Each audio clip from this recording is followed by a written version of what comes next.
صبر کے زمانے گزر گئے، اب صلے کا وقت ہے، اب بات سسکنے کی نہیں رہی، اب قبولیت کا وقت ہے، اب مسافتیں ختم ہونے کو ہیں، اب آنسوؤں کے مسکراہٹوں میں بدلنے کا وقت ہے، کسی اور کا نہیں، اب یہ تمہارا وقت ہے۔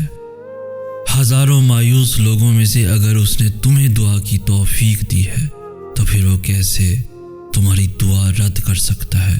جس نے دعا کا حکم دیا ہے اس نے قبولیت کا وعدہ بھی کر رکھا ہے، تو پھر اس دل کو منا لو یقین پہ اور اس کو اپنی رضا میں راضی کر لو۔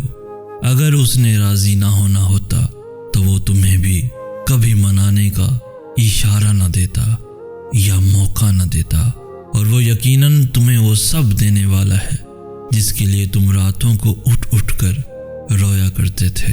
کبھی کبھار بس ایک دعا ہی سب بدلنے کے لیے کافی ہوتی ہے، خاص طور پر تب جب کچھ بھی بدلنا دل کو ممکن نہیں لگتا۔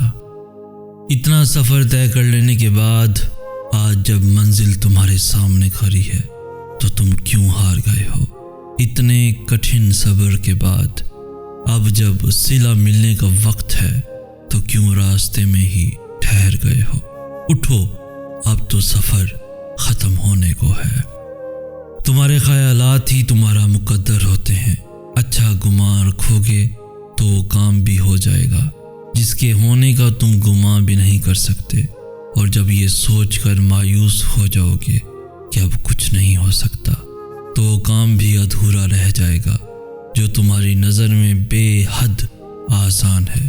رکو نہیں، جاری رکھو اس سفر کو، وہ خود سہارا بن جائے گا تمہارا اور کھول دے گا ساری راہیں، پھر راستہ کتنا ہی کیوں نہ دشوار ہو۔ محبت اللہ کی کن کے سوا اور کسی کی محتاج نہیں ہوتی، تو پھر اسے لوگوں سے کیوں مانگتے ہو؟ کیوں ان کے پیچھے بھاگتے ہو جو تم سے دور بھاگتے ہیں؟ کیوں رابطوں کی فکر کرتے ہو؟ کیوں ہر در پہ اس جھولی کو پھیلا لیتے ہو؟ محبت میں نہ اکتاہٹ ہوتی ہے اور نہ ہی اکساہٹ ہوتی ہے، پھر سامنے لاکھوں حسین چہرے کیوں نہ آ جائیں مگر دل ایک ہی چہرے کا پابند رہتا ہے، اور اس چہرے کی مسکراہٹ اور آنکھ کی نمی سے کبھی بھی انسان اکتاتا نہیں ہے۔ محبت عطا ہے جو ہر کسی کو نصیب نہیں ہوتی، اور نہ ہی تم کسی کو خود سے محبت کے لیے زبردستی اکسا سکتے ہو۔ جو تمہارا ہوتا ہے وہ ہزاروں کے آنے کے بعد بھی تمہارا ہی رہتا ہے، اور جو تمہارا نہیں ہوتا وہ کسی بھی قیمت پر تمہارا نہیں ہوتا، تو پھر خود سے یہ جنگ کیسی؟ جو تم سے محبت کرتا ہوگا وہ تمہیں کبھی بھی اس مرحلے پر لا کر کھڑا نہیں کرے گا جہاں تمہیں محبت اور عزت میں سے کسی ایک کا انتخاب کرنا پڑے، اور جس کو تم سے محبت نہیں ہوگی وہ تمہاری ذات کی تذلیل کے لیے ہر ممکن کوشش کرے گا، اور جیسے ہی بہتر انتخاب ملے گا تمہیں چھوڑ کر چلا جائے گا۔ محبت بھیک نہیں ہوتی کہ جھولی پھیلا کر انسان کے پیچھے در در بھاگا جائے۔ محبت بہت خوددار ہوتی ہے جو اللہ کے سوا کسی کے سامنے اپنے خالی دامن سے پردہ نہیں ہٹاتی، اور محبت کرنے والے عزت کے پابند ہوتے ہیں۔ وہ بھلے محبت قضا کر بھی دیں مگر عزت فرض کی طرح ادا کرتے ہیں۔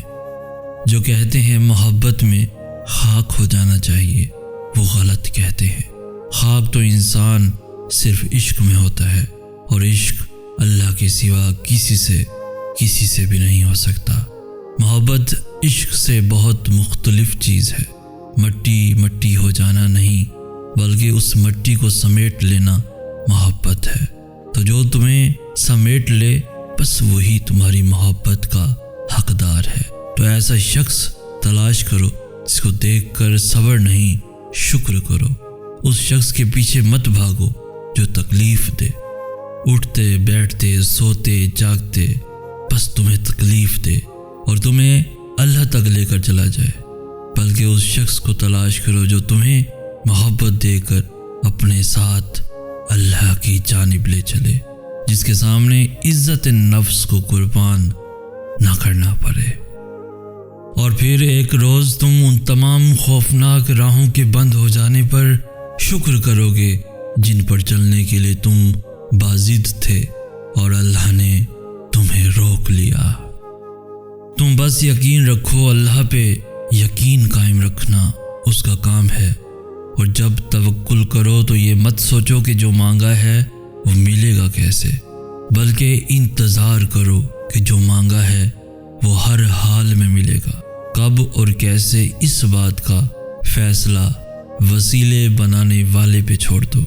توکل کے دو مرحلے ہوتے ہیں، ایک وہ جب اس بات کا یقین ہوتا ہے کہ جو مانگا ہے وہ مل جائے گا، اور دوسرا وہ جب اس بات کا بھی یقین ہوتا ہے کہ جو مانگا ہے وہ نہ بھی ملا تو اس میں کوئی نہ کوئی بہتری ضرور ہوگی۔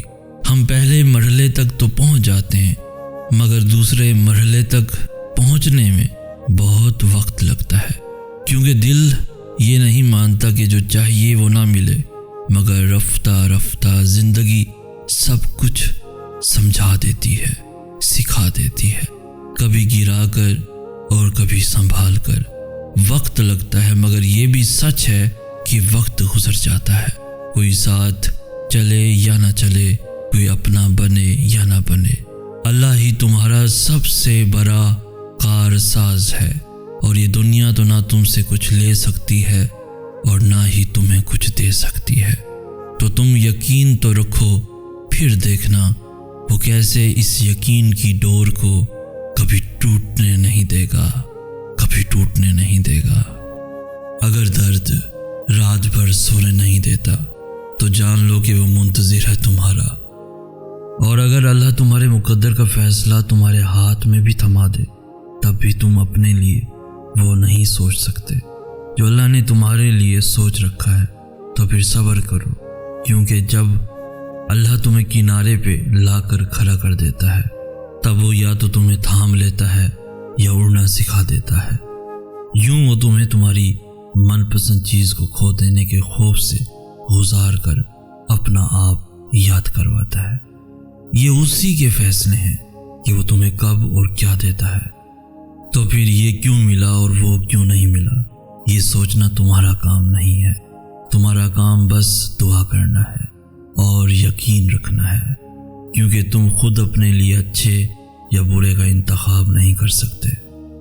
تم خود ہی خود کے ساتھ ناانصافی کرتے ہو، اللہ تمہارے ساتھ کبھی ناانصافی نہیں کرتا۔ اور جب تم یقین رکھتے ہو تب وہ وہاں سے تمہارے لیے وسیلے بناتا ہے جہاں سے تم سوچ بھی نہیں سکتے۔ تو پھر دعا کرنا کبھی مت چھوڑنا، صرف اس لیے کہ حالات ابھی تک نہیں بدلے۔ ایسا نہیں ہے کہ حالات اب کبھی بھی نہیں بدلیں گے، تبدیلی کائنات کا اصول ہے، اور اللہ اپنے بندوں کو کبھی بھی مسلسل تکلیف میں نہیں رکھتا۔ اور تم سے یہ کس نے کہہ دیا کہ جو چھین جائے وہ واپس لوٹایا نہیں جاتا؟ کیا تم نے سنا نہیں یوسف علیہ السلام کا اپنے والد کے پاس واپس لوٹایا جانا، موسیٰ علیہ السلام کا اپنی والدہ کے پاس واپس لوٹایا جانا، ہاجرہ کا ابراہیم علیہ السلام کے پاس واپس لوٹایا جانا، ایوب علیہ السلام تک ان کے بچوں کا واپس لوٹایا جانا۔ اللہ تم تک ہر چیز واپس لے آتا ہے، بس وہ ان چیزوں کو تم سے دور اس لیے کرتا ہے کیونکہ تم ان چیزوں سے اتنی محبت کرنے لگتے ہو کہ جس کا حقدار صرف اللہ ہے۔